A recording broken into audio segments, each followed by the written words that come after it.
ನಮಸ್ತೆ friends, welcome to ಕಾದಂಬರಿ ಕೇಳಿ ಯೂಟ್ಯೂಬ್ ಚಾನಲ್.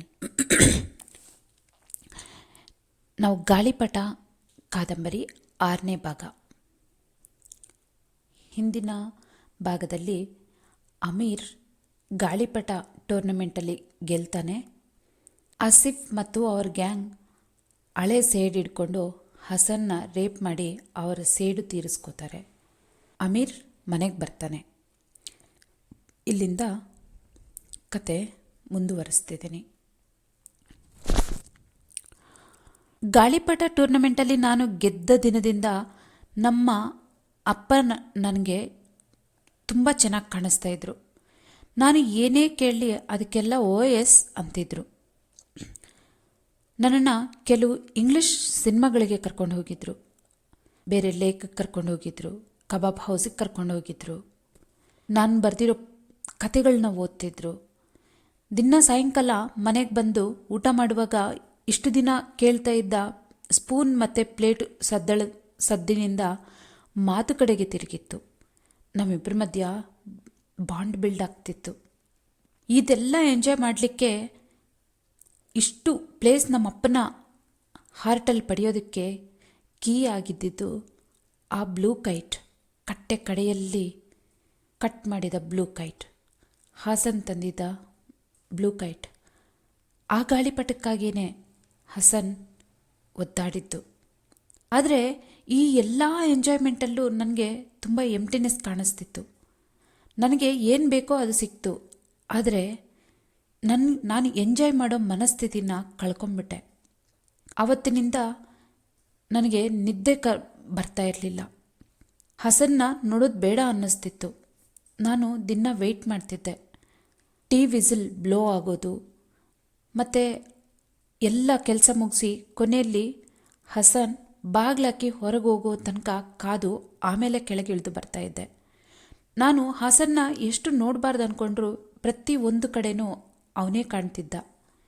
ನಾನು ಮೇಲೆ ರೆಡಿಯಾಗಿ ಕೆಳಗೆ ಬಂದರೆ ನನ್ನ ಟೇಬಲ್ ಮೇಲೆ ಹಸನ್ ರೆಡಿ ಮಾಡಿಟ್ಟಿರೋ ಬೇಯಿಸಿದ ಮೊಟ್ಟೆ, ನಾನ್ ಟೋಸ್ಟ್, ನನ್ನ ಫೇವ್ರೆಟ್ ಮಾರ್ಮಲೇಟ್, ಅದೇ ಜಾಮ್ ಹಾಕಿರೋ ಮೊಟ್ಟೆ, ಶುಗರ್ ಕ್ಯೂಬ್ಸ್ ಜೊತೆಗೆ ಬ್ಲೂ ಟೀ ರೆಡಿ ಇರ್ತಿತ್ತು.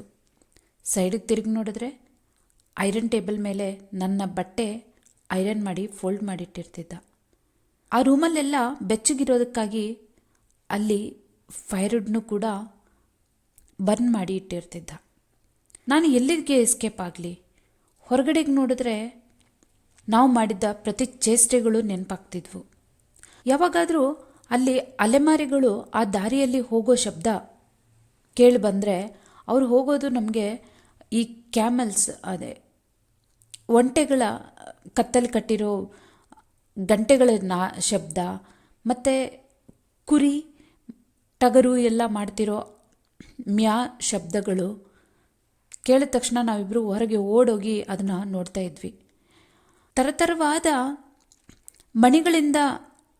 ಮಣಿಗಳ ಆಭರಣಗಳಿಂದ ಅಲಂಕಾರ ಮಾಡ್ಕೊಂಡಿರೋ ಗಂಡಸರು ತುಂಬ ಒಳ್ಳೆ ಶಾಲ್ಗಳನ್ನ ಹೊದ್ಕೊಂಡು ಒಳ್ಳೊಳ್ಳೆ ಮೆಟಲಲ್ಲಿ ಒಳ್ಳೊಳ್ಳೆ ಡಿಸೈನ್ ಮಾಡಿರೋ ಖಡ್ಗ ಬಳೆಗಳನ್ನ ಹಾಕ್ಕೊಂಡಿರೋ ಹೆಂಗಸರು ಮಧ್ಯದಲ್ಲಿ ಹೋಗ್ತಾ ಇದ್ದರೆ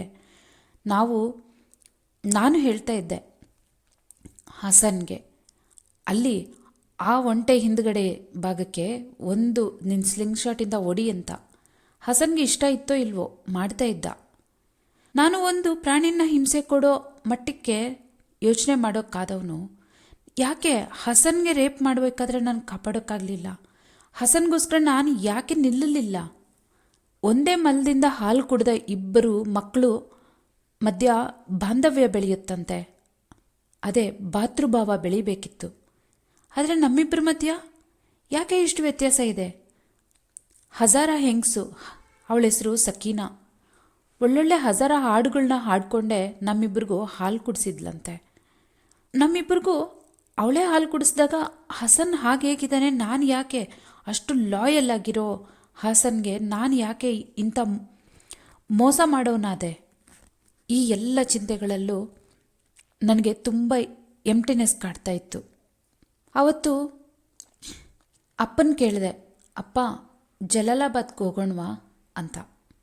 ಅಪ್ಪ ಅದೇ ಸ್ಪೋರ್ಟಿವ್ನೆಸ್ಸಲ್ಲಿ ಓಕೆ ಅಂದರು. ನಾನು ಅಂದ್ಕೊಂಡೆ ಈ ವಾತಾವರಣದಿಂದ ಹೊರಗೋಗಿ ಅಪ್ಪನ ಜೊತೆ ಒಂದು 2 ದಿನ ನಾವಿಬ್ಬರೇ ಇದ್ದರೆ ಬಹುಶಃ ಬೆಸ್ಟ್ ಆಗ್ಬೋದೇನೋ ಅಂತ ಯೋಚನೆ ಮಾಡಿದೆ. ಆದರೆ ಅಪ್ಪ ಓಕೆ ಹಾಸನ್ನ ರೆಡಿ ಮಾಡು, ಹಾಸನ್ನ ಕರಿ, 3 ಜನ ಹೋಗೋಣ ಅಂತ ಹೇಳಿದ್ರು. ಎಂಥ ಒಳ್ಳೆ ಸಂದರ್ಭವನ್ನು ಒಳ್ಳೊಳ್ಳೆ ಪ್ಲ್ಯಾನ್ ಮಾಡಿದಾಗೆಲ್ಲ ಅಪ್ಪ ಈ ರೀತಿ ಯಾಕೆ ಹಾಳು ಮಾಡ್ತಾರೋ ಏನೋ. ಹಾಸನ್ಗೆ ಹುಷಾರಿಲ್ಲ ಅನಿಸುತ್ತೆ ಅಂತ ನಾನು ಸುಳ್ಳು ಹೇಳಿದೆ. ನಿಜನಾ? ಹುಷಾರಿಲ್ವಾ? ಏನಾಯ್ತು ಅವನಿಗೆ ಅಂತ ತುಂಬ ಗಾಬರಿಯಿಂದ ಆತಂಕದಿಂದ ಮಾತಾಡೋಕ್ಕೆ ಶುರು ಮಾಡಿದ್ರು. ಅವರ ಕಣ್ಣು ಭ್ರುಕುಟಿಗಳು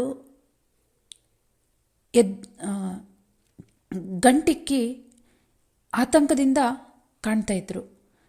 ಏನಿಲ್ಲ, ಕೋಲ್ಡು ಏನೋ ಆಗಿರಬೇಕು ಅಂತ ಹೇಳಿದೆ. ಅಷ್ಟೇನಾ? ನಿಜಕ್ಕೂ ಅಷ್ಟೇ ಅಲ್ವಾ? ಏನಾಗಿಲ್ಲಲ್ಲ ಹಸನ್ಗೆ ಕೋಲ್ಡ್ ಅಷ್ಟೇ ತಾನೇ ಅಂತ ರೀಕನ್ಫರ್ಮ್ ಮಾಡಿಕೊಂಡ್ರು.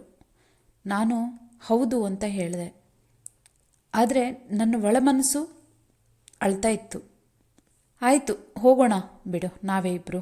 ನಾನು ಅಂದ್ಕೊಂಡೆ ಹಸನ್ ಕೂಡ ಬಂದಿದ್ದಿದ್ರೆ ನೀವಿಬ್ಬರು ಚೆನ್ನಾಗಿ ಆಟ ಆಡ್ಕೊತಿದ್ರಿ ಅಂತಂದರು.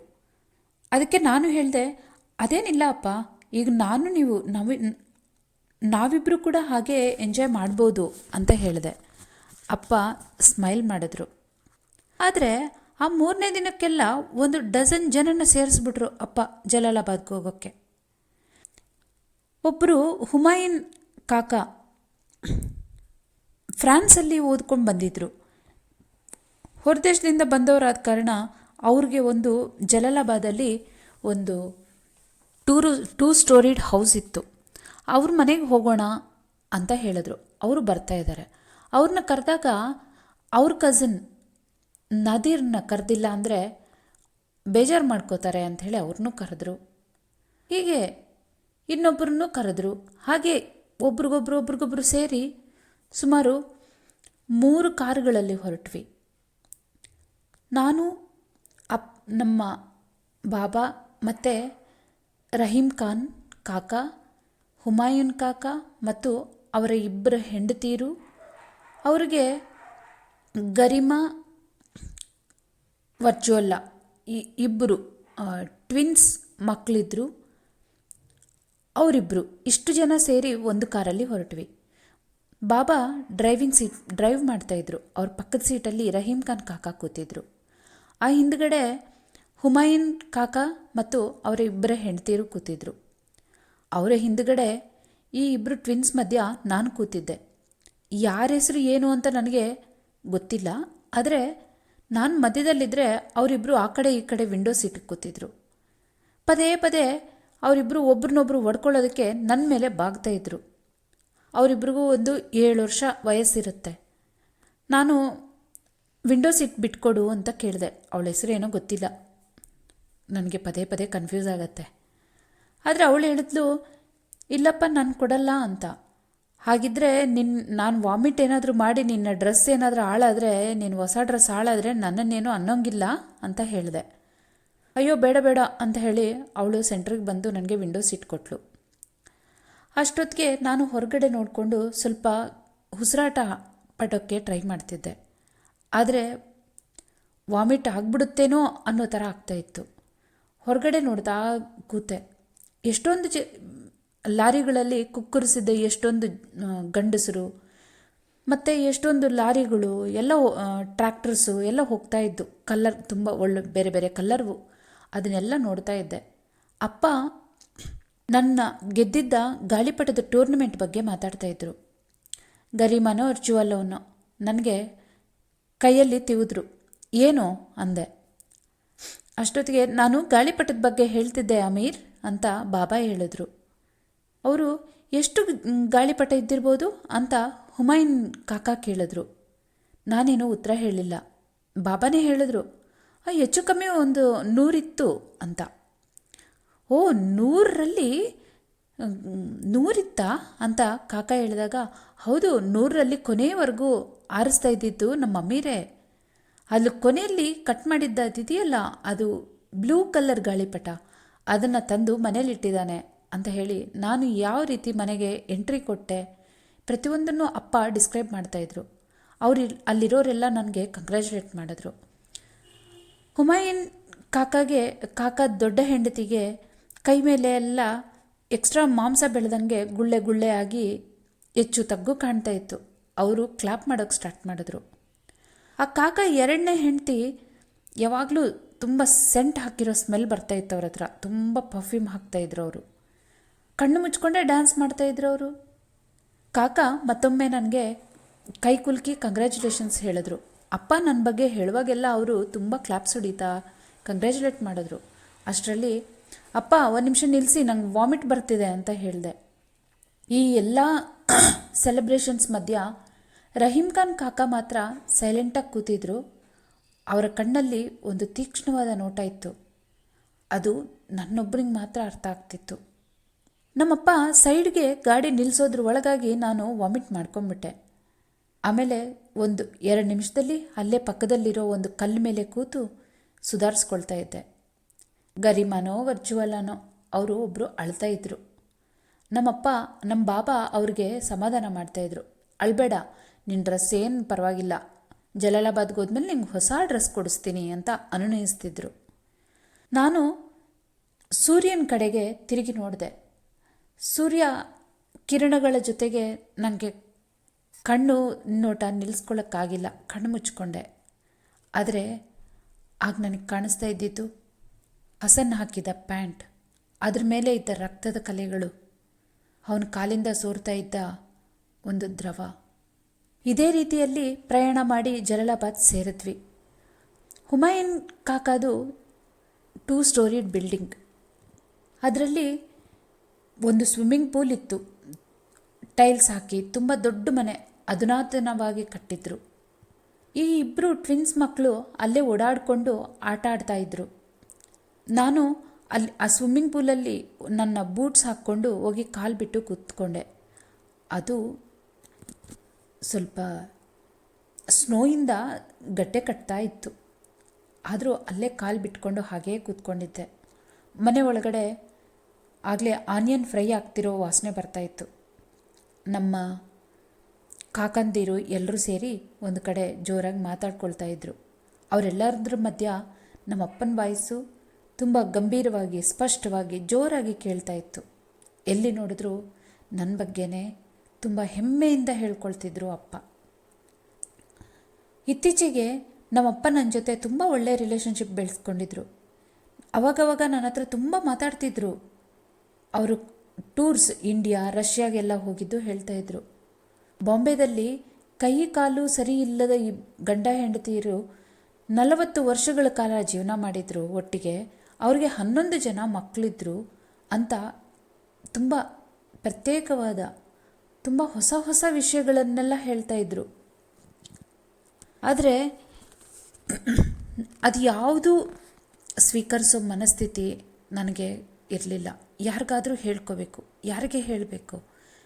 ಒಟ್ಟಿನಲ್ಲಿ ಆವತ್ತು ಊಟಕ್ಕೆ ಕೂತ್ವಿ. ಟ್ರೆಡಿಷ್ನಲ್ ವೇಯಲ್ಲಿ ಸುತ್ತಲೂ ಮಣೆಗಳನ್ನ ಹಾಕಿ, ದಿಂಡುಗಳನ್ನ ಹಾಕಿ ಅದ್ರ ಮೇಲೆ ಕೂರಿಸಿ, ಮಧ್ಯದಲ್ಲಿ ಒಂದು ಟೇಬಲ್ ಕ್ಲಾತ್ ಸ್ಪ್ರೆಡ್ ಮಾಡಿ, ಒಂದೇ ಕಾಮನ್ ಪ್ಲೇಟಿಂದ 4-5 ಜನ ಒಟ್ಟಿಗೆ ತಿಂತಾಯಿದ್ವಿ.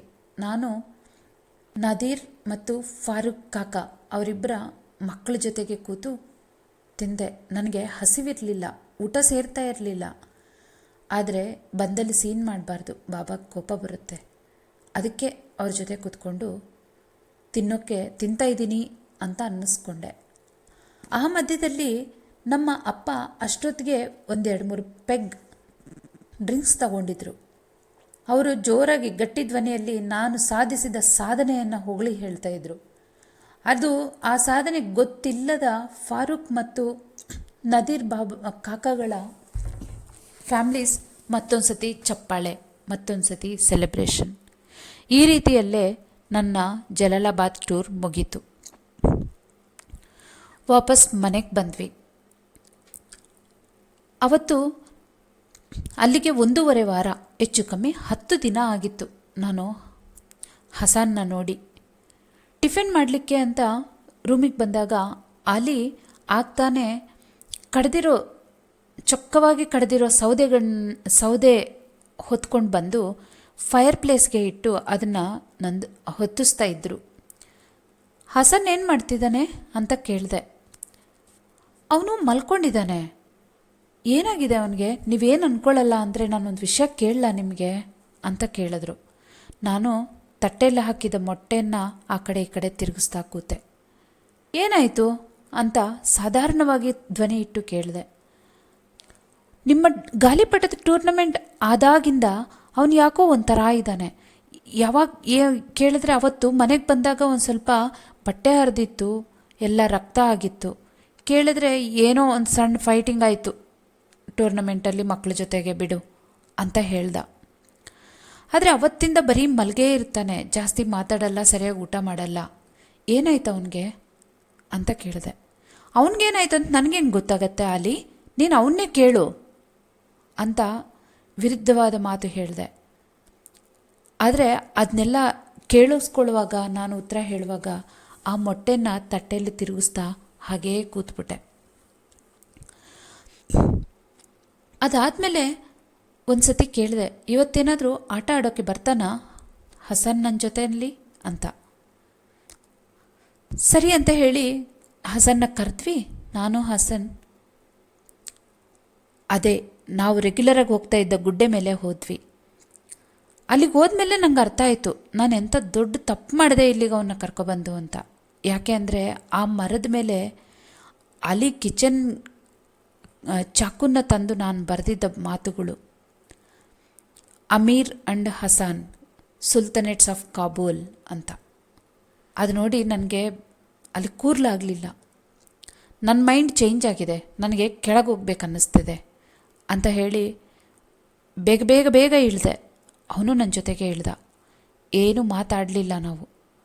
ಹಸನ್ನಾದರೆ ನಾನು ಗಮನಿಸಿದೆ, ಅವನಿಗೆ ಸ್ವಲ್ಪ ವಯಸ್ಸು ಜಾಸ್ತಿ ಆದಂಗಿತ್ತು. ವಯಸ್ಸಲ್ಲ, ಮುದುಕರ ಥರ ಛಾಯೆ ಕಾಣಿಸ್ತಿತ್ತು. ಹಣೆ ಮೇಲೆ, ತುಟಿ ಸುತ್ತ, ಕಣ್ಣಿನ ಕೆಳಗೆ ಎಲ್ಲ ನಾನೇ ಏನೋ ಚಾಕು ತಗೊಂಡು ಅಲ್ಲೆಲ್ಲ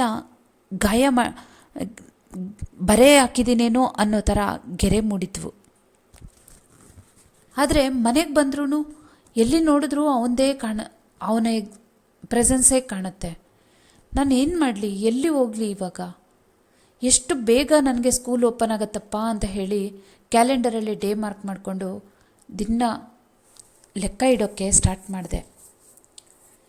ಸಾಧ್ಯವಾದಷ್ಟು ಆಗಿರೋ ಮಾರ್ಕ್ ಟ್ವೇನ್ ಮತ್ತು ಎಷ್ಟೊಂದು ನಾವೆಲ್ಸ್ ಓದಿದೆ. ನನಗೆ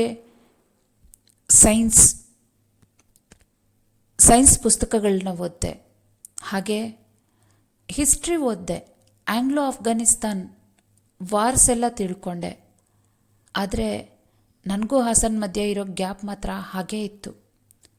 ಒಂದು ದಿನ ಹಸನ್ ಬಂದು ಬಾಗಿಲು ಬಡ್ದ. ಯಾರದು, ಏನು ಅಂತ ಜೋರಾಗಿ ಕೇಳಿದೆ. ಅದು ಏನಿಲ್ಲ, ನಾನು ತರೋಕ್ಕೆ ಬೇಕ್ರಿಗೆ ಹೋಗ್ತಾ ಇದ್ದೆ, ನೀವು ಬರ್ತೀರಾ ಅಂತ ಹಸನ್ ಕೇಳ್ದ. ಅದಕ್ಕೆ ಇಲ್ಲ, ನನಗೆ ಓದ್ಕೊಳ್ಳೋಕ್ಕಿದೆ, ನಾನು ಬರಲ್ಲ ಅಂತ ಹೇಳಿದೆ. ಹೊರಗಡೆ ತುಂಬ ಚೆನ್ನಾಗಿದೆ ವಾತಾವರಣ, ಸ್ವಲ್ಪ ಬೆಚ್ಚಗೆ ಬಿಸಿಲು ಬರ್ತಿದೆ ಅಂತ ಹೇಳ್ದ. ಆದರೆ ನಾನೇನು ಮಾಡಲಿ ಅಂತ ಹೇಳಿದೆ. ನಾನು ಏನು ಮಾಡಿದೆ ಅಮೀರ್, ಆಗ ಸ್ವಲ್ಪ ಹೇಳಿ, ನಾನು ಏನು ತಪ್ಪು ಮಾಡಿದೆ?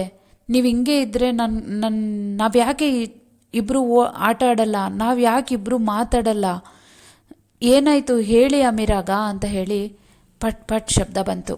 ಅವನು ತಲೆ ಹಾಕಿ ಚೆಚ್ಕೋತಿದ್ದ ನನ್ನ ಬಾಗಿಲಿಗೆ ಅವನು ತಲೆ ಹಾಕಿ ಚೆಚ್ಕೊಳ್ತಾ ಇದ್ದ, ಅಳ್ತಾ ಇದ್ದ. ಹಸನ್, ನೀನೇನು ಮಾಡಿಲ್ಲ, ಮತ್ತು ಯಾಕೆ ನೀವು ನನ್ನ ಜೊತೆ ಮಾತಾಡಲ್ಲ, ಆಟ ಆಡಲ್ಲ ಅಂತ ಮತ್ತೆ ಕೇಳ್ದ ಅವನು ಸಣ್ಣ ಮಗುವಿನಂತೆ. ನಾನು ಹೇಳಿದೆ, ಅಮೀರ್, ಹಸನ್, ನೀನು ನನಗೆ ಏನು ಮಾಡಿಲ್ಲ, ಆದರೆ ಈ ರೀತಿ ಹರಾಸ್ ಮಾಡೋದನ್ನು ಬಿಟ್ಬಿಡು ಅಂತ ಹೇಳಿದೆ.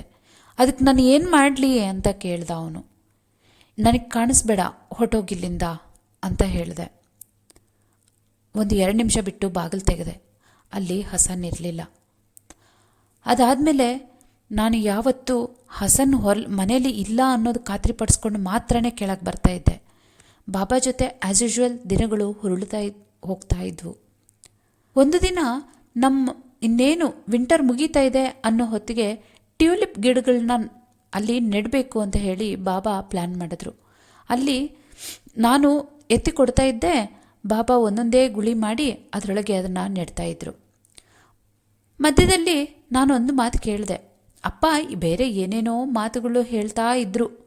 ಆ ಮಧ್ಯದಲ್ಲಿ ಒಂದೇ ಒಂದು ಮಾತು ಕೇಳಿದೆ, ಬಾಬಾ ನಾವೇನಾದರೂ ಹೊಸ ಸರ್ವೆಂಟ್ ಮೇಡ್ಸ್ ಬಗ್ಗೆ ಹೈರ್ ಮಾಡ್ಕೊಳ್ಳೋಣವಾ ಅಂತ. ಏನು ಅಂತ ಆ ಕೈಯಲ್ಲಿದ್ದಿದ್ದ ಆ ಗುದ್ಲಿ ಆ ಗಿಡ ಒಂದೇ ಸಮ ಕೆಳಗಾಕಿ ಕುಕ್ಕುರ್ ಕೂತು ನೆಡ್ತಾ ಇದ್ದ ಅಪ್ಪ ಒಂದೇ ಸಮ ಎದ್ದು ನಿಂತರು. ಏನಂದೆ ನೀನು, ಏನಂದಿದ್ದು ನೀನು ಅಂತ ತುಂಬ ಜೋರು ಮಾಡಿ ಕೇಳಿದ್ರು. ಅದು ಅಂತ ಸುಮ್ಮನಾದೆ. ನಾನು ಮುಂದಕ್ಕೆ ಹೇಳೋ ಧೈರ್ಯ ಬರಲಿಲ್ಲ. ಏನನ್ಕೊಂಡಿದೀಯ ನಿನ್ನನ್ನು ನೀನು? ಅಲಿ ಯಾರು ಗೊತ್ತಾ? ನಮ್ಮ ಅಪ್ಪ ತಂದು ಬೆಳೆಸಿತ್ತು. ನನಗೆ ತಮ್ಮನಂತವನು. ಅಂಥವ್ರಿಗೆ ಬೇರೆ ಹೊರಗೋಗು ಅಂತ ಹೇಳ್ತೀಯ? ಎಷ್ಟು ಧೈರ್ಯ ನಿನಗೆ? ನನಗೆ ಗೊತ್ತಿದೆ ನಿನಗೂ ಹಸನ್ಗೂ ಮಧ್ಯ ಏನೋ ನಡೀತಿದೆ ಅಂತ. ಅದ್ರ ಮಧ್ಯ ನಾನು ಇನ್ವಾಲ್ವ್ ಆಗಲ್ಲ. ಅದೇನಿದ್ರು ನೀನೇ ಫಿಕ್ಸ್ ಮಾಡ್ಕೋ. ಆ ಪ್ರಾಬ್ಲಮ್ ಏನಿದ್ರು ನೀನೇ ಸಾಲ್ವ್ ಮಾಡ್ಕೋಬೇಕು. ಅದಕ್ಕೆ ಅವ್ರನ್ನ ಚೇಂಜ್ ಮಾಡೋದ್ರ ಬಗ್ಗೆ ಮಾತಾಡ್ತೀಯ ನೀನು ಅಂತ ಹೇಳಿ ಹಲ್ಲು ಕಚ್ಚುತ್ತಾ ಇದ್ರು. ಅರ್ಥ ಮಾಡ್ಕೋ ಅಮೀರ್, ನಾನು ಯಾವತ್ತೂ ನಿನಗೆ ಒಡೆದಿಲ್ಲ. ಇನ್ನೊಂದು ಸತಿ ಈ ರೀತಿ ಯೋಚನೆ ಬಂತು ಅಂತ ನನಗೆ ಹಿಂಟ್ ಸಿಕ್ಕಿದ್ರೂ ನಿನ್ನ ಮೂಳೆ ಮುರಿತೀನಿ ಅಂತ ತುಂಬ ಜೋರಾಗೆ ವಾರ್ನಿಂಗ್ ಕೊಟ್ಟರು. ಅದು ಅಂದ್ಕೊಂಡು ನಾನು ಅಲ್ಲಿದ್ದ ಮಣ್ಣನ್ನು ಕೈ ತುಂಬ ತಗೊಂಡೆ. ನನ್ನ ಬೆರಳುಗಳ ಸಂದಿಯಲ್ಲಿ ಅದು ಕೆಳಗೆ ಜಾರಿ ಹೋಗ್ತಾ ಇತ್ತು. ಹಾಗೆ ನನ್ನ ಧೈರ್ಯ ಕೂಡ.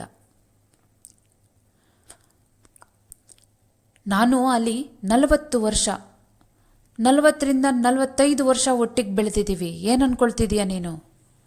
ಅಂಥವ್ರನ್ನ ಹೊರಗೆ ಹೋಗಕ್ಕೆ ಹೇಳ್ತೀಯ? ಹಸನ್ ಇಲ್ಲಿಗೆ ಸೇರಿದವನು. ನಾವು ಹಸನ್ ಫ್ಯಾಮ್ಲಿಯವರು ಮೆಂಬರ್ಸ್ ಅಷ್ಟೇ ಹೊರತು ಅವರು ಯಾವತ್ತೂ ಎಲ್ಲೂ ಹೋಗಲ್ಲ. ಇದು ನಮ್ಮ ಫ್ಯಾಮ್ಲಿ, ನಾವು ಹಸನ್ಗೆ ಸೇರಬೇಕಾದವರು ಅಂತ ಹೇಳಿ ಮಿಕ್ಕಿದ್ದು ಗಿಡಗಳನ್ನ ನೆಡೋಕ್ಕೆ ಕೂತರು. ಆದರೆ ಅಲ್ಲಿವರೆಗೂ ಮಾತಾಡಿದ್ದ ಮಾತುಗಳು, ಅಲ್ಲಿವರೆಗೂ ನಮ್ಮ ಇಬ್ಬರ ಮಧ್ಯ ಬಿಲ್ಡ್ ಆಗಿದ್ದ ರಿಲೇಷನ್ಶಿಪ್ ಎಲ್ಲ ಅಲವತ್ತೇ ಸ್ಟಾಪ್ ಆಯಿತು. ನಾನು ಆ ಮಾತು ಹೇಳಬಾರ್ದಾಗಿತ್ತು, ಆದರೆ ಹೇಳಿ ಆಗಿತ್ತು. ಇದು ಇವತ್ತಲ್ದಿದ್ರೆ ಇನ್ನೂ ಒಂದು ಸ್ವಲ್ಪ ದಿನಕ್ಕೆ ಖಂಡಿತ ನಮ್ಮಿಬ್ಬರ ಮಧ್ಯ ಸಂಬಂಧ ಅಂತೂ ಕೆಡ್ತಾ ಇತ್ತು. ಆದರೆ ಒಂದು ಸ್ವಲ್ಪ ಬೇಗ ಕೆಡ್ತು ಅಷ್ಟೇ. ಅವತ್ತೊಂದಿನ ಹಸನ್ನ ನಾನೇ ಕರೆದೆ. ನಾನೊಂದು ಹೊಸ ಕತೆ ಬರೆದಿದ್ದೀನಿ, ಓದಿ ಹೇಳ್ತೀನಿ, ಬರ್ತೀಯಾ ಅಂತ ಕರೆದೆ. ಅವನು ಬಟ್ಟೆ ಒಣಗಾಕ್ತಿದ್ದ. ನಾನು ಕರೆದಿದ್ದೇ ತಡ. ತುಂಬ ಖುಷಿಯಾಗಿ ಅವನು ಬೇಗ ಬಟ್ಟೆ ಒಣಗಾಕಿ ಬನ್ನಿ ಅಂತ ಬಂದ. ನಾನು ಮೇಲೋಗಿ ರೆಡಿಯಾಗಿ ನಾನು ಬರ್ತಿದ್ದ ಕತೆ ಪೇಪರ್ ತಗೊಂಡು ಬಂದೆ. ನಾವು ಬೆಟ್ಟ ಹತ್ತಬೇಕಾದ್ರೆ ಒಬ್ಬರ ಜೊತೆ ಒಬ್ಬರು ಜಾಸ್ತಿ ಏನೂ ಮಾತಾಡಲಿಲ್ಲ. ಸಣ್ಣ ಪುಟ್ಟ ಮಾತಾಡಿದ್ವಿ. ನಮ್ಮ ಟೀಚರ್ಸ್ ಬಗ್ಗೆ ಕೇಳ್ದ ಹಸನ್, ನಮ್ಮ ಕ್ಲಾಸ್ ಬಗ್ಗೆ ಕೇಳ್ದ, ಏನು ಓದ್ತಿದ್ದೀರಾ ಅಂತ ಕೇಳ್ದ. ಎಲ್ಲ ಸುಮಾರಾಗಿ ಹೇಳಿದೆ. ಮ್ಯಾಥ್ಸ್ ಮಾತ್ರ ತುಂಬ ಕಷ್ಟ ಆಗ್ತಿದೆ ಅಂತ ಹೇಳಿದೆ. ಅದರಲ್ಲೂ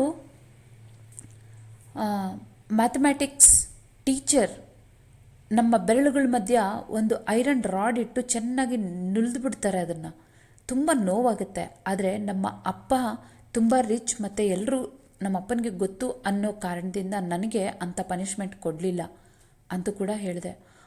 ಎಷ್ಟು ಕಷ್ಟ ಆಗತ್ತಲ್ವಾ, ಎಷ್ಟು ನೋವಾಗತ್ತಲ್ವಾ, ಹಂಗೆ ಮಾಡಬಾರ್ದಲ್ವಾ ಅಂತ ಹಸನ್ ರಿಯಾಕ್ಟ್ ಮಾಡ್ದ. ನನಗೆ ಎಲ್ಲೋ ಮುಳ್ಳು ಚುಚ್ಚಿದಾಗೆ ಆಯಿತು. ಬೆಟ್ಟದ ಮೇಲೆ ಹೋಗಿ ಆದಮೇಲೆ ಅಲ್ಲಿದ್ದ ಮರ ಹತ್ತು ನಾವು 12 ದಾಳಿಂಬೆ ಹಣ್ಣು ಕೊಯ್ದ್ವಿ. ಓದೋಣ ಅಂತ ಕೂತ್ಕೊಂಡ್ವಿ. ಹಸನ್ ಕೆಳಗಡೆ ಕೂತು ಏನೋ ಓದ್ತೀನಿ ಅಂತ ಆಸಕ್ತಿಯಿಂದ ನೋಡ್ತಾ ಇದ್ದ. ನಾನು ಪೇಪರ್ ತಗೊಂಡೆ, ಓದಬೇಕು ಅಂತ ಓಪನ್ ಮಾಡಿದೆ. ಅಷ್ಟರಲ್ಲಿ ಒಂದು ಹಣ್ಣನ್ನು ತಗೊಂಡು ಮೇಲೆ ಎಸೆದು ಹಿಡಿದು ಆಟ ಆಡ್ತಾ, ಹಸನ್ ನ ನಾನು ಇದನ್ನು ತಗೊಂಡು ನಿಂಗೆ ಹೊಡೆದ್ರೆ ಏನು ಮಾಡ್ತೀಯಾ ಅಂತ ಕೇಳಿದೆ. ಅಷ್ಟರಲ್ಲಿ ಇನ್ನೇನು ಓದ್ತೀನಿ ಅಂದ್ಕೊಂಡು ಸ್ಮೈಲ್ ಮಾಡೋಕ್ಕೆ ಸ್ಟಾರ್ಟ್ ಮಾಡ್ತಾ ಇದ್ದ ನಗು ಅಲ್ಲೇ ಸ್ಟಾಪ್ ಆಯಿತು. ನಾನು ತಗೊಂಡು ಜೋರಾಗಿ ಅವನ ಎದೆಗೆ ಒಂದು ದಾಳಿಂಬೆ ಹಣ್ಣು ಎಸೆದೆ. ತಗೋ ಹೇಳಿ ನನ್ನ ಮಗನೇ, ತಗೋ ಅದನ್ನು, ನನಗೆ ವಾಪಸ್ ಒಡಿ ಅಂತ ಹೇಳಿದೆ. ಅವನು ಹಾಗೆ ಬಿಟ್ಟ ಕಣ್ಣಲ್ಲಿ ನನ್ನ ನೋಡ್ತಾ ಇದ್ದ. ಎದ್ದೇಳು ಅಂತ ಹೇಳಿದೆ. ಎದ್ದು ನಿಂತ, ಆದರೆ ಅಲ್ಗಾಡಲಿಲ್ಲ. ನನಗೆ ತುಂಬ ಸಿಟ್ಟು ಬಂತು. ಆ ದಾಳಿಂಬೆ ಹಣ್ಣು ತಗೊಂಡು ಒಂದಾದಮೇಲೆ ಒಂದು ಎಸಿತಾನೇ ಇದ್ದೆ. ಸ್ವಲ್ಪ ಹೊತ್ತಿಗೆ ನನಗೆ ಸುಸ್ತಾಯಿತು, ಕೂತ್ಕೊಂಡೆ. ಒಡಿಯೋ ಅಂತ ಮತ್ತೊಂದು ಸತಿ ಹೇಳಿದೆ. ಅಲ್ಲಿದ್ದ ಒಂದು ದಾಳಿಂಬೆ ಹಣ್ಣು ತಗೊಂಡ ಹಸಾನ್.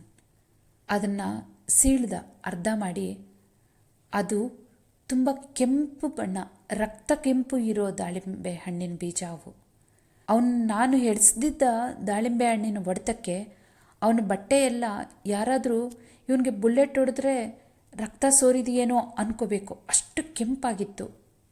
ನಾನು ಆ ದಾಳಿಂಬೆ ರಸದಲ್ಲಿ ಅವನ ಮುಖ ಕೂಡ ಕೆಂಪಾಗಿತ್ತು. ಆದರೂ ಆ ಅರ್ಧ ಮಾಡಿದ ದಾಳಿಂಬೆ ಹಣ್ಣನ್ನು ತಗೊಂಡು ನನ್ನ ಮುಂದೆ ಬಂದ. ಅವನ ಹಣೆಗಾಕಿ ಚೆನ್ನಾಗಿ ಉಜ್ಕೊಂಡ. ಆಮೇಲೆ ಅದನ್ನು ಕೆಳಗೆಸೆದು, ಸಮಾಧಾನ ಆಯಿತಾ ಈಗ ನಿಮಗೆ, ಸಂತೋಷವಾಗಿರಿ ಅಂತ ಹೇಳಿ ಪಟ ಇಳಿದೋದ. ನಾನು ಅವನು ಹೋಗೋ ಕಡೆ ನೋಡ್ತಾ ಕೂತೆ. ತುಂಬ ದುಃಖ ಬಂತು. ಮೊಂಡಿಗೆ ತಲೆ ಮುಖ ತಾಗಿಸಿ ಬಿಕ್ಕಿ ಅತ್ತೆ. ನಾನು ಏನು ಮಾಡಲಿ ಹಸನ್, ನಿನ್ನನ್ನು ಇಷ್ಟು ಒಳ್ಳೆಯವನು ಯಾಕಾಗಿದೆಯಾ ನೀನು, ನಾನು ಹೆಂಗೋ ನಿನ್ನ ಸಹಿಸ್ಕೊಳ್ಳಿ, ಏನೋ ಮಾಡಲಿ ನಿನ್ನ ಅಂತ ತುಂಬ ಅತ್ತೆ. ನನ್ನ ಕಣ್ಣಲ್ಲಿ ನೀರು ಖಾಲಿ ಆಗಿದ್ದಾವೆ ಅಂತ ಕನ್ಫರ್ಮ್ ಆದಮೇಲೆ ಕೆಳಗಿಳಿದು ಬಂದೆ. ಆವಾಗಿಂದ ಒಂದು 3-4 ತಿಂಗಳು ಹಾಗೇ ಹುರುಳೋಯ್ತು. ಆ ಸಮ್ಮರಲ್ಲಿ 1975 ಸಮ್ಮರಲ್ಲಿ ನನ್ನ ಬರ್ಡೇ ನಮ್ಮಪ್ಪ ತುಂಬ ಚೆನ್ನಾಗಿ ಸೆಲೆಬ್ರೇಟ್ ಆರ್ಗನೈಸ್ ಮಾಡಿದರು. ನಾನು ಗಾಳಿಪಟ ಟೂರ್ನಮೆಂಟ್ ವಿನ್ ಆಗಿದ್ದೀನಲ್ವಾ, ಸುಮಾರು 300-400 ಜನನ ಕರೆದಿದ್ರು. ಮನೆಯೆಲ್ಲ ಸುಂದರವಾಗಿ ಡೆಕೋರೇಟ್ ಆಗಿತ್ತು. ನಮ್ಮ ಹಾಲಿಗೆ ಅಡ್ಜಸೆಂಟ್ ಆಗಿರೋ ಸೆಮಿ ಸರ್ಕ್ಯುಲರ್ ಬಾಲ್ಕನಿಯಲ್ಲಿ ಸ್ಟೇಜ್ ಕಟ್ಟಲಾಗಿತ್ತು. ಮನೆ ತುಂಬ ಲೈಟ್ಗಳು ಹಾಕಿದ್ರು. ಅವತ್ತಿನ ದಿನ ಸಾಯಂಕಾಲದಷ್ಟೊತ್ತಿಗೆ ಅಡುಗೆ ಕೆಲಸ ಸ್ಟಾರ್ಟ್ ಆಗಿತ್ತು. ಅಲ್ಲೇ ಇದ್ದ ಅಲಾವುದ್ದೀನ್ ಅನ್ನೋ ಒಬ್ಬ ಕಬಾಬ್ ಅಂಗಡಿನವನು ಬಂದು ಆ ಹಿಂದುಗಡೆ ಒಂದು ಪಾಪ್ಯುಲರ್ ಮರದ ಕೆಳಗೆ, ಅಂದರೆ ಆ ಅಶ್ವತ್ಥ ಮರದ ಬುಡದಲ್ಲಿ ಈ ಪ್ರಾಣಿಗಳನ್ನೆಲ್ಲ ಕಟ್ ಮಾಡ್ದ. ಈ ರಕ್ತ ಈ ಮರಗಳಿಗೆ ತುಂಬ ಒಳ್ಳೆಯದು, ಒಳ್ಳೆ ಶಕ್ತಿ ಕೊಡುತ್ತೆ ಮರಕ್ಕೆ ಅಂತ ಹೇಳ್ತಾ ಅಲ್ಲಿ ಕೊಯ್ದು ಎಲ್ಲ ರೆಡಿ ಮಾಡ್ದ. ಮ್ಯಾರಿನೇಟ್ ಮಾಡಿ ಎಲ್ಲ ರೆಡಿ ಮಾಡಿಕೊಂಡ. ಅವನು ಯಾವತ್ತೂ ನಮ್ಮಪ್ಪ ಆರ್ಡರ್ ಮಾಡಿದ್ದ ಯಾವ ಆರ್ಡ್ರಿಗೂ ದುಡ್ಡೇ ತಗೊಳ್ಳಿಲ್ಲ. ನನಗೆ ಬಾಬಾ ಸಾಹೇಬ್ ತುಂಬ ಮಾಡಿದ್ದಾರೆ. ನಾನು ಅಟ್ಲೀಸ್ಟ್ ಅವ್ರ ಋಣನ ಒಂದು ಉಗ್ರಷ್ಟಾದರೂ ತೀರಿಸ್ಕೊಂಡ್ರೆ ನನ್ನ ಜನ್ಮ ಧನ್ಯ ಆಗತ್ತೆ ಅಂತ ಹೇಳ್ತಾ ಅವನು ಏನೇ ಹೇಳಿದ್ರು ನಮ್ಮ ಅಪ್ಪ ಏನೇ ಕೊನೆಗೂ ಅವನು ದುಡ್ಡು ತಗೊಳ್ಳೇ ಇಲ್ಲ. ಆ ರೀತಿಯಲ್ಲೇ ನನ್ನ ಬರ್ಡೇ ಪಾರ್ಟಿ ಅರೇಂಜ್ ಆಗಿತ್ತು. ಅಂದರೆ ನಮ್ಮಪ್ಪ ಎಷ್ಟು ಜನಕ್ಕೆ ಎಷ್ಟು ಸಹಾಯ ಮಾಡಿರಬೇಕು. ಇದೊಂದು ಕಡೆಗಾದರೆ ಅಲ್ಲಿಗೆ ಬಂದವರೆಲ್ಲರೂ ಯಾರೋ ನನಗೆ ಗೊತ್ತೇ ಇಲ್ಲ. ನಮ್ಮಪ್ಪ ಚಿಕ್ಕಂದ್ರಿಂದ ಒಂದು ಅಭ್ಯಾಸ ಮಾಡಿಸಿದ್ರು ನನಗೆ, ದೊಡ್ಡವ್ರನ್ನೆಲ್ಲ ಕಾಕ ಅಥವಾ ಅಂಕಲ್ ಅನ್ನಬೇಕು, ದೊಡ್ಡವ್ರನ್ನೆಲ್ಲ ಕಾಲ ಅಥವಾ ಆಂಟಿ ಅನ್ನಬೇಕು ಅಂತ. ಬಂದವ್ರಿಗೆ ಮನೇಲಿ ಕೂತ್ಕೊಳ್ಳೋಕ್ಕೆ ಜಾಗನೇ ಇರಲಿಲ್ಲ. ನಮ್ಮ ಕಿಚನ್ ಕೌಂಟರ್ ಮೇಲೆ ಕೂತಿದ್ರು, ಮೆಟ್ಲ ಮೇಲೆ ಕೂತಿದ್ರು, ಮೆಟ್ಲು ಕೆಳಗಡೆ ಗೂಡು ಬರುತ್ತಲ್ಲ ಆ ಗೂಡಲ್ಲೂ ಕೂತಿದ್ರು. ಕುರ್ಚಿ ಸಾಕಾಗಲಿಲ್ಲ. ಮನೆ ಮೇಲ್ಗಡೆ ಕೆಳಗಡೆ ಎಲ್ಲಿ ನೋಡಿದ್ರು ಜನ. ನಾನು ಆ ಸ್ಟೇಜ್ ಮೇಲೆ ಇದ್ದೆ. ಫೋಟೋಸ್ ತೆಗಿತಾ ಇದ್ರು. ಎಲ್ಲರೂ ಬಂದು ಎಲ್ಲರೂ ನನಗೆ ಎಷ್ಟೊಂದು ಜನ ಗಿಫ್ಟ್ ಕೊಟ್ಟರು. ಅವ್ರು ಯಾರೂ ನನಗೆ ಗೊತ್ತಿದ್ದವರೇ ಅಲ್ಲ. ಕಂಗ್ರ್ಯಾಚುಲೇಟ್ ಮಾಡಿದ್ರು ನನಗೆ 13 ವರ್ಷ ಸಕ್ಸಸ್ಫುಲ್ಲಾಗಿ ಬದುಕಿರೋದಕ್ಕೆ. ಹಾಗೆ ಬರ್ಡೇ ಪಾರ್ಟಿ ಜೋಶಲ್ಲಿ ನಡಿಬೇಕಾದ್ರೆ ಹ್ಯಾಪಿ ಬರ್ಡೇ ಅಮೀರ್ ಅನ್ನೋ ಒಂದು ಫೆಮಿಲಿಯರ್ ವಾಯ್ಸ್ ಕೇಳಿಸ್ತು. ಆ ಕಡೆಗೆ ತಿರುಗಿ ನೋಡಿದೆ. ಆಸಿಫ್ ಬಂದು ನಿಂತಿದ್ದ. ಅವನು ಅವರ ಅಪ್ಪ ಅಮ್ಮ ಇಬ್ಬರು ಒಂದೊಂದು ಬದಿಗೆ ನಿಲ್ಲಿಸ್ಕೊಂಡು ಅವರ ಇಬ್ಬರ ಶೋಲ್ಡರ್ಸ್ಗೆ ಅವರ ಇಬ್ಬರ ಹೆಗಲ ಮೇಲೆ ಕೈ ಹಾಕಿ ಏನೋ ಅಪ್ಪ ಇವನೇ ಪೇರೆಂಟ್ ಅವರಿಬ್ಬರು ಮಕ್ಕಳು ಅವ್ರನ್ನ ಇವನು ಕರ್ಕೊಂಬರ್ತಿದ್ದಾನೆ ಅನ್ನೋ ಥರ ನಡೆಸ್ಕೊಂಬಂದ ಅಲ್ಲಿಗೆ. ನಿನ್ನ ಬರ್ಡೇ ಅಂತ ನಾನೇ ನಿನಗೊಂದು ಬರ್ಡೇ ಪ್ರೆಸೆಂಟೇಷನ್ ಕೂಡ ಪರ್ಚೇಸ್ ಮಾಡ್ಕೊಬಂದೆ ಅಮೀರ್ ಅಂತ ಹೇಳ್ದ ಆಸಿಫ್. ಆ ಮಾತು ಕೇಳಿದ ಅವರ ಅಮ್ಮ ತಾನ್ಯಾ ಒಂಥರ ಮುಖ ಮಾಡಿದ್ರು. ಮತ್ತು ಅವನ್ನ ನೋಡಿ ನನ್ನ ಕಡೆಗೆ ನೋಡಿ ಏನೋ ಹೇಳಬೇಕಂತ ಬಾಯಿ ತೆಗೆದವ್ರೆ ಹಾಗೆ ಮುಚ್ಕೊಂಡ್ಬಿಟ್ರು. ಅಷ್ಟರಲ್ಲಿ ನಮ್ಮ ಅಪ್ಪ ಕೇಳಿದ್ರು, ಅರೆ ಆಸಿಫ್ ಜಾನ್ ಚೆನ್ನಾಗಿದ್ದೀರಾ ಅಂತ. ನಾನು ಸುಮ್ಮನೆ ನೋಡ್ತಾ ಇದ್ದೆ. ಹಾಂ ಚೆನ್ನಾಗಿದ್ದೀನಿ ಬಾಬಾ ಜಾನ್ ಅಂತ ಹೇಳಿ ತುಂಬ ಕಾಕಾ ಜಾನ್ ಅಂತ ಹೇಳಿ ನಮ್ಮ ಅಪ್ಪನ ಜೊತೆ ತುಂಬ ಕ್ಲೋಸಾಗಿ ಮಾತಾಡ್ದ. ಈಗಲೂ ಸಾಕಾರ ಆಡ್ತಾ ಇದೆಯಾ ನೀನು ಅಂತ ಬಾಬಾ ಕೇಳಿದ್ರು. ಹೌದು ಕಾಕಾ ಜಾನ್, ನಾನು ಇತ್ತೀಚೆಗೆ ಸೆಂಟರ್ ಫಾರ್ವರ್ಡಲ್ಲಿ ಆಡ್ತಾ ಇದ್ದೀನಿ. ಆ ಥರ ಆಡಿದ್ರೆ ಸ್ವಲ್ಪ ಜಾಸ್ತಿ ಸ್ಕೋರ್ ಮಾಡ್ಬೋದಲ್ವಾ ಅಂತ ಹೇಳ್ದ. ನಮ್ಮಪ್ಪನೂ ಹೇಳಿದ್ರು, ಹೌದು ನಾನು ಹೆಂಗಾಗಿರ್ಬೇಕಾದ್ರೆ ನಾನು ಅದನ್ನೇ ಆಡ್ತಾ ಇದ್ದೆ, ತುಂಬ ಸ್ಕೋರ್ ಬರ್ತಾಯಿತ್ತು ಅಂತ ಹೇಳಿ ತುಂಬ ಸಂತೋಷವಾಗಿ ಹಂಚ್ಕೊಂಡ್ರು. ಅಮೀರ್, ನಾಳೆ ನಾವು ಫುಟ್ಬಾಲ್ ಆಡ್ತಿದ್ದೀವಿ ನಮ್ಮ ಮನೆ ಹತ್ರ, ವಾಲಿಬಾಲ್ ಕೂಡ ಇದೆ, ನೀನು ಬರ್ಬೋದು ಅಂತ ಹೇಳ್ದ. ಆದರೂ ನಾನೇನು ಮಾತೇ ಆಡಲಿಲ್ಲ. ಅವನ ಕಣ್ಣು ನೋಡಿದ್ರೆ ಎಷ್ಟು ಪ್ಲೆಸೆಂಟಾಗಿ, ಎಷ್ಟು ಸ್ಮೈಲಿಂಗ್ ಆಗಿದೆ. ಅವನ ಮುಖ ನೋಡಿದ್ರೆ ಎಷ್ಟು ಸ್ಮೈಲಿಂಗ್ ಆಗಿದೆ. ಅವನು ಹಾಕಿದ dress cotton shirt, blue jeans, red tie, ಹಾಗೆ ತುಂಬ ಶೈನಿಂಗ್ ಇರೋವಂಥ ಶೂಸ್, ತಲೆ ನೀಟಾಗಿ ಬಾಚಿದ್ದ. ಅವನ ಎತ್ತರಕ್ಕೆ, ಅವನ ಕಲ್ಲರ್ಗೆ, ಅವನು ನೋಡೋದಕ್ಕೆ ಎಷ್ಟು ಒಳ್ಳೆ ಹುಡುಗ, ಎಷ್ಟು ತುಂಬ ಚೆನ್ನಾಗಿ ಕಾಣಿಸ್ತಿದ್ದಾನೆ ಇವನು ಅನ್ನೋ ಥರ ಅನ್ನಿಸ್ತಾ ಇತ್ತು. ನಮ್ಮಪ್ಪ ಆಸಿಫ್ ಜಾನ್ ಅಂತ ಕರೆಯೋದು ನನಗೆ ಇಷ್ಟ ಆಗಲಿಲ್ಲ. ಈ 13 ವರ್ಷದಲ್ಲಿ ನಮ್ಮಪ್ಪ ನನ್ನನ್ನು ಎಷ್ಟು ಸತಿ ಅಮೀರ್ ಜಾನ್ ಅಂತ ಕರೆದಿದ್ದಾರೆ. ಇವನು ಅಷ್ಟು ಹಚ್ಕೊಂಡು ಮಾತಾಡೋದು ನನಗಿಷ್ಟ ಆಗಲಿಲ್ಲ. ನಾನು ಸುಮ್ಮನೆ ನೋಡ್ತಾ ಇದ್ದೆ. ಅಮೀರ್ ಏನಾಯಿತು, ತಗೋ ಆಸಿಫ್ ಜಾನ್ ನಿಮಗೆ ಬರ್ಡೇ ಪ್ರೆಸೆಂಟೇಷನ್ ಕೊಡ್ತಿದ್ದಾನೆ ಅಂತ ಹೇಳಿದ್ರು ಬಾಬಾ. ನಾನು ಅದನ್ನು ಈಸ್ಕೊಂಡೆ. ನಿನಗೆ ವಾಲಿಬಾಲ್ ಏನೂ ಇಷ್ಟ ಆಗಲ್ಲ ಅಲ್ಲ ಅಮೀರ್, ನಿಂಗೆ ಓದೋದು ಇಷ್ಟ ಅಲ್ವಾ, ಅದಕ್ಕೆ ನಿನಗೆ ಒಂದು ಬುಕ್ ತೊಗೊಂಬಂದೆ, ನಾನೇ ಹೋಗಿ ಪರ್ಸ್ನಲಿ ತೊಗೊಬಂದೆ ಅಂತ. ಅವ್ನು ನಗ್ತಾ ಹೇಳಬೇಕಾದ್ರೆ, ಪ್ರಪಂಚದಲ್ಲಿರೋ ಎಲ್ಲ ಫ್ಲ್ಯಾಟ್ರಿಂಗ್ ಸ್ಕಿಲ್ಸನ್ನ ನಿನ್ನ ಮಗನಿಗೆ ತುಂಬ ಚೆನ್ನಾಗಿ ಹೇಳ್ಕೊಟ್ಟಿದೆಯಾ ಕಣೋ ಅಂತ ನಮ್ಮಪ್ಪ ಆಸಿಫ್ ಅವರಪ್ಪ ಮಹಮ್ಮೂದನ್ನ ತೆಗೆದ್ರು. ಅವರು ಜೋರಾಗಿ ನಕ್ಕಿದ್ರು. ನಗ್ತಾ ಕೆಳಗೆ ಬೀಳ್ತಾ ಇದ್ರು. ಆದರೆ ಆಸಿಫ್ ಅವರಿಬ್ಬರನ್ನ ಕಂಟ್ರೋಲ್ ಮಾಡ್ತಾ ಇದ್ದ. ಅವರಮ್ಮ ಅದಕ್ಕೆ ಮುಂಚೆ ನಕ್ಕಿದ ನಗುಗೂ ಈಗ ಅವರಪ್ಪ ನಕ್ಕಿದ ನಗುಗೂ ನನಗೇನು ವ್ಯತ್ಯಾಸನೇ ಗೊತ್ತಾಗಲಿಲ್ಲ. ನನಗನ್ನಿಸ್ತಿದೆ ಆಸಿಫ್ ಮನೆಯಲ್ಲೂ ಕೂಡ ಅವರಿಬ್ಬರನ್ನು ತುಂಬ ಟಾರ್ಚರ್ ಮಾಡ್ತಾನೇನೋ ಅಂತ. ಅವನ ಕಣ್ಣಿನ ಹಿಂದೆ ಇರೋ ಕ್ರಿಯಾಲಿಟಿ, ಅವರ ಮನಸ್ಸಿನಲ್ಲಿರೋ ಕೆಟ್ಟ ಯೋಚನೆಗಳೆಲ್ಲ ನನಗೆ ತಾನೇ ಚೆನ್ನಾಗಿ ಗೊತ್ತಿರೋದು. ಅಷ್ಟರಲ್ಲಿ ಎನಿವೆ ಅಮೀರ್ಗೆ ಇಷ್ಟ ಆಗಲಿಲ್ಲ ವಾಲಿಬಾಲ್ ಆಡೋಕ್ಕೆ. ಸಾರಿ, ನೀವು ತುಂಬ ಚೆನ್ನಾಗಿ ಎಂಜಾಯ್ ಮಾಡಿ ಅಂತ ಬಾಬಾ ಮಾತಾಡ್ತಿದ್ರು. ನಾನು ಇವರು ಹೀಗೆ ಎಲ್ಲಿ ಮಾತಾಡ್ತಾ ಇರ್ತಾರೋ ಅಂತ ಹೇಳಿಬಿಟ್ಟು, ಥ್ಯಾಂಕ್ ಯು ಆಸಿಫ್, ನನ್ನ ಬರ್ಡೇ ಪಾರ್ಟಿಗೆ ಬಂದಿದ್ದಕ್ಕೆ, ಹೋಗಿ ಊಟ ಮಾಡಿಕೊಂಡು ಹೋಗಿ ಅಂತ ಹೇಳಿ ಅವ್ರನ್ನ ಕಳಿಸೋ ಪ್ರಯತ್ನ ಮಾಡ್ತಾ ಹಾಗೆ ಮಿಕ್ಕಿದ ಜನರ ಮಧ್ಯೆ ಹೋದೆ. ನನಗೆ ನಮ್ಮ ಬಾಬಾ ಮುಂಚೆನೇ ಇನ್ಸ್ಟ್ರಕ್ಷನ್ಸ್ ಕೊಟ್ಟಿದ್ದರು. ನೆಕ್ಸ್ಟ್ ಡೇ ಯಾರು ನನಗೆ ಕಂಪ್ಲೇಂಟ್ ಮಾಡಬಾರ್ದು, ಇವ್ರು ಹೆಂಗೆ ಬೆಳೆಸಿದಾರೆ ನೋಡು ಮಗನನ್ನು ಅಂತ. ಎಲ್ಲರನ್ನೂ ಕಾಕ ಕಾಳ ಅಂತ ಹೇಳಿ ಎಲ್ಲರನ್ನೂ ನೀಟಾಗಿ ನೀನು ಮಾತಾಡಿಸ್ಬೇಕು ಅಂತ ನನಗೆ ಪ್ರಾಪರ್ ಇನ್ಸ್ಟ್ರಕ್ಷನ್ಸ್ ಇತ್ತು. ಆದರೂ ನಮ್ಮ ಐರನ್ ಗೇಟ್ಸ್ನ ತೆಕ್ಕೊಂಡು ನಮ್ಮ ಮನೆಯಿಂದ 2 ಸೈಟ್ ಆ ಕಡೆಗಿರೋ ಒಂದು ಖಾಲಿ ಸೈಟ್ಗೆ ಹೋದೆ. ಒಂದಿನ ನಮ್ಮ ಅಪ್ಪ ಮತ್ತು ರಹೀಂ ಖಾನ್ ಕಾಕ ಮಾತಾಡೋದು ಕೇಳಿಸ್ಕೊಂಡಿದ್ದೆ. ಈ ಸೈಟನ್ನು ಮತ್ತೆ ಯಾವುದೋ ಒಂದು ಜಡ್ಜ್ ತೊಗೊಂಡಿದ್ದಾರೆ, ಇದಕ್ಕೆ ಪ್ಲ್ಯಾನ್ ಮಾಡ್ತಿದ್ದಾರೆ, ಇನ್ನು ಬಿಲ್ಡಿಂಗ್ ಕನ್ಸ್ಟ್ರಕ್ಷನ್ ಮಾಡೋಕ್ಕೆ ಒಬ್ಬ ಇಂಜಿನಿಯರಿಂಗ್ ಬಂದಿದ್ದ ಅಂತ. ದೇವ್ರ ದಯದಿಂದ ಅವ್ರು ಇನ್ನೂ ಕಟ್ಟಿರಲಿಲ್ಲ. ಅಲ್ಲಿದ್ದಿದ್ದ ಕಳೆ ಎಲ್ಲ ಹಾಗೆ ಬೆಳೆದಿತ್ತು. ಅಲ್ಲಿ ಕೆಲವು ಗಲೀಜೆಲ್ಲ ಇತ್ತು. ಆದರೂ ಅಲ್ಲಿ ತುಂಬ ಶಾಂತ ಅನ್ನಿಸ್ತು ಮನಸ್ಸಿಗೆ. ಯಾಕಂದರೆ ಆ ಪಾರ್ಟಿಯಲ್ಲಿ ಆಸಿಫನ್ ನೋಡಿದ ತಕ್ಷಣ ಅನ್ನಿಸ್ತು, ಈ ಬರ್ಡೇ ಪಾರ್ಟಿ, ಈ ಪ್ರೆಸೆಂಟೇಷನ್ಸ್ ಏನೂ ಬೇಡ, ನನಗೆ ನನ್ನ ರೂಮಲ್ಲಿ ನನ್ನ ಬುಕ್ಸ್ ಜೊತೆಗಿದ್ದರೆ ಸಾಕು ಅಂತ ಅನಿಸಿತ್ತು. ಈಗ ಸಮಾಧಾನ ಆಗ್ತಿತ್ತು. ಅಷ್ಟರಲ್ಲಿ, ನೀನು ನಿನ್ನ ಗೆಸ್ಟನ್ನ ಎಂಟರ್ಟೈನ್ ಮಾಡಲ್ವಾ ಅನ್ನೋ ಫೆಮಿಲಿಯರ್ ವಾಯ್ಸ್ ಕೇಳಿಸ್ತು. ಅದು ರಹೀಂ ಖಾನ್ ಕಾಕದು. ಅದಕ್ಕೆ ನಾನ್ಯಾಕೆ ಬೇಕು, ನಮ್ಮಪ್ಪ ಇದ್ದಾರಲ್ಲ, ಗೊತ್ತಿಲ್ವಾ ಅಂತ ಕೇಳಿದೆ. ಅವರು ಬಂದು ನನ್ನ ಪಕ್ಕ ಕೂತ್ಕೊಂಡ್ರು. ಅವ್ರ ಕೈಯಲ್ಲಿ ಡ್ರಿಂಕ್ಸ್ ಇತ್ತು. ಅದರಲ್ಲಿರೋ ಐಸ್ ಕ್ಯೂಬ್ಸ್ ಆ ಕಡೆ ಈ ಕಡೆ ಕ್ಲಿಂಗ್ ಕ್ಲಿಂಗ್ ಅಂತ ಶಬ್ದ ಮಾಡ್ತು. ನೀವು ಕುಡಿತೀರಾ ಅಂತ ಕೇಳಿದೆ.